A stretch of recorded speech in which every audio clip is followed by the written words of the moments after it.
ኤፍራታ የፈራችው ደርሷል። በዝና ወጥመድ ውስጥ ገብታለች። ማህሌት ሽሺ አገር ለቀሽ ጥፊ ብላ ስትመክራት አልሰማ ብላ እንግዲህ በዝና ወጥመድ ውስጥ እንደገባች ነው የሚያሳየው። ሰላም ሰላም፣ እንዴት ናችሁ? እንኳን ወደዚህ ቻናል በደህና መጣችሁ። ለዚህ ቻናል አዲስ ከሆናችሁ ሰብስክራይብ በማድረግ ቤተሰብ እንድትሆኑ በአክብሮት ጋበዝኩ። በዚህ ቪዲዮ የምሳሌ ድራማን እንድንማማርበት ዘንድ ይዤ መጥቻለሁ። እስከ ፍጻሜ ቪዲዮን በማየት አብራችሁ እንድትቆዩ ጋበዝኩ። ብሩክ በህይወት እንዳለ ታውቋል። እናም በዛም ደስ ተሰኝተውም ነበር።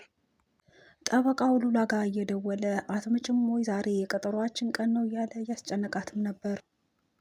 ኤፍራታ ፍርሃቷና ጭንቀቷ በዝቶ በህልሟም ሳይቀር ዝናን እያየችው እንዲሁም ደግሞ አንዳንድ ሚስጥር ነገሮችንም ስትናገር ማህሌት ሰምታት ነበር። ያውም ከሞገስ ጋር አብራ መተኛቷንም ጭምር ስትዘገስግ ነበር በህልሟ። እናም ስትቃጅም እንደነበር ነው። ማህሌትም ይህንን ሰምታ ከቅጀቷ እንግዲህ እንድትነቃ አድርጋት ከዚህ ሁሉ አገር ለቀሽ ብጠፊ ይሻልሻል፣ ምክንያቱም ከዝና አታመልጭም እያለቻት እየመከረቻትም ነበር። ኤፍራታ ግን ለምን እሄዳለሁ አገሬን ስራዬን ትቼ የትም ንቅንቅ አልልም እያለች የደፈረችን በመምሰል በአንድ በኩል ደግሞ በኃይል እየፈራች እንግዲህ በዚህ ሂደት ውስጥ ነበር ያለችውና እንደፈራችውም አልቀረም። በዝና ወጥመድ ውስጥ ገብታለች። የነ ሉላ ጠበቃ ሞገስ በሌለበት እንግዲህ ለሉላ ደውሎላት እንደተቀጣጠሩና እንድትመጣም ቀድሞ ሊያስታውሳት ደውሎላት ነበር።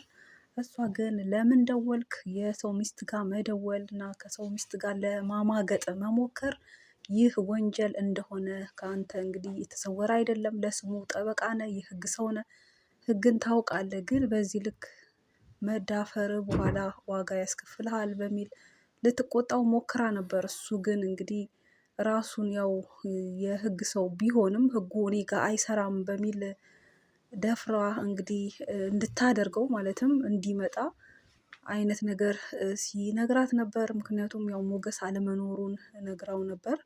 እሷ ያው ሞገስ የለም ብላ ያለችው እሱ እንዲመጣ ሳይሆን ያው የሞገስ አለመኖሩን ደግሞ መስማቱ እሱ በቃ በ5 ደቂቃ ውስጥ እመጣለሁ እያላትም ነበር። እንግዲህ በዚህ ጊዜ ያው ሉላም ሞገስ ጋር ደውላ ፈጥኖ እንዲመጣ ነግረዋለች።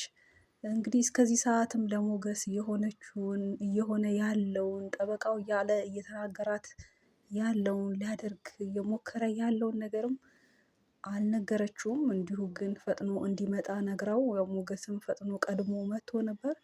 በዛም የተነሳ እንግዲህ ጠበቃውም አልመጣም።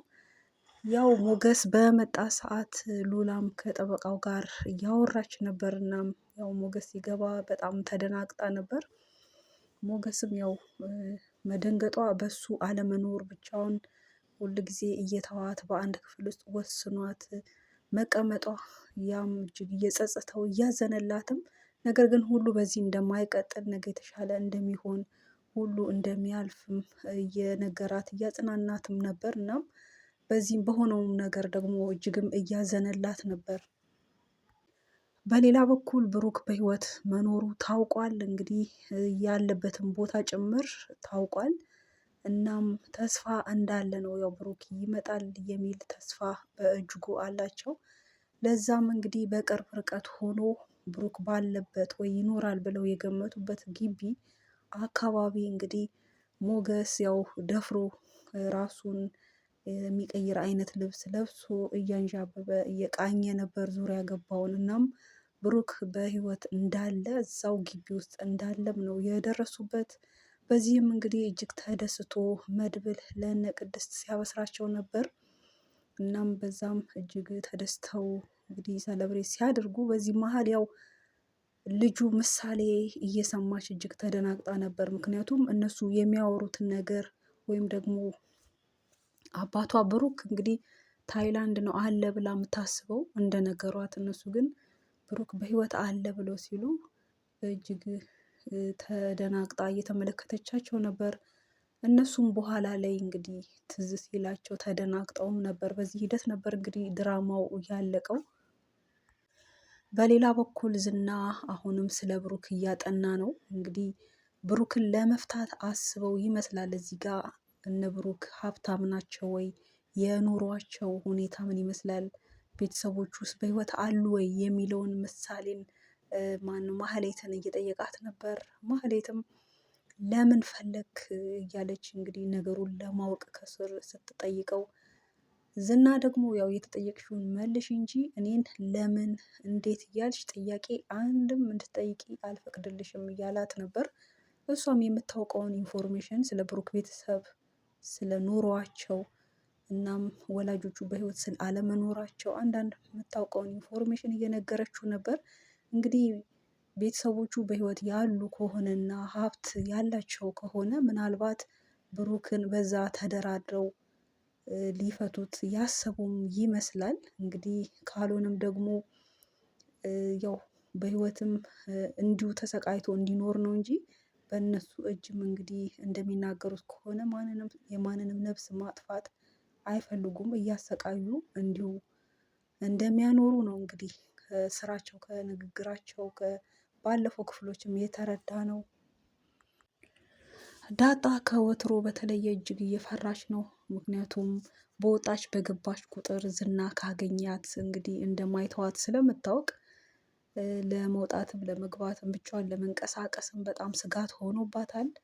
እናም እንግዲህ ከዚህም የተነሳ የሚያገኛት ወይ ከኋላዋ እንኳን የሚመጣ ነገር ሁሉ እያስበረገጋት እጅጉን እየፈራችም ነው።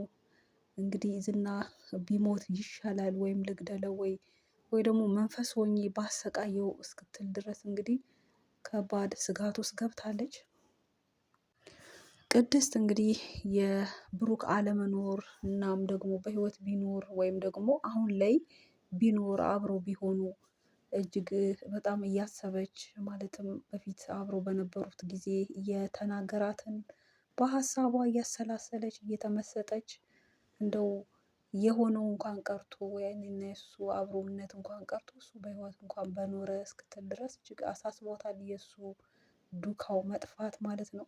እናም ደግሞ በህይወትም ቢኖር ቢመጣም ደግሞ ያው እንደሚያገባት ያንም ተስፋ እያደረገች በሀሳብ ደስ እያላት ነገር ግን ባለመኖሩ ደግሞ እጅግ እያዘነች ምሳሌም በእያንዳንዱ እንግዲህ አጋጣሚ ሁሉ ስለ አባቷ ስትጠይቃት ምን እንደምትመልስላት ሁሉ ግራ እየገባት እንግዲህ በባለፈው ክፍል እንደተመለከትነው መቼ ይመጣል ብላ ለመጨረሻ ጊዜ አባቴ መቼ ነው የሚመጣው ብላ ስትጠይቃት ሐሙስ ዕለት ይመጣል ብላ ቀን ቆርጣ ስትነግራት ተመልክተን ነበር። እንግዲህ ያው ልጅ የያዘውን ነገር አይረሳምና ሐሙስ ደርሶ እንግዲህ የታል ብላ ስትላት ደግሞ በቀጣይ ምን ልትላት ይሆን?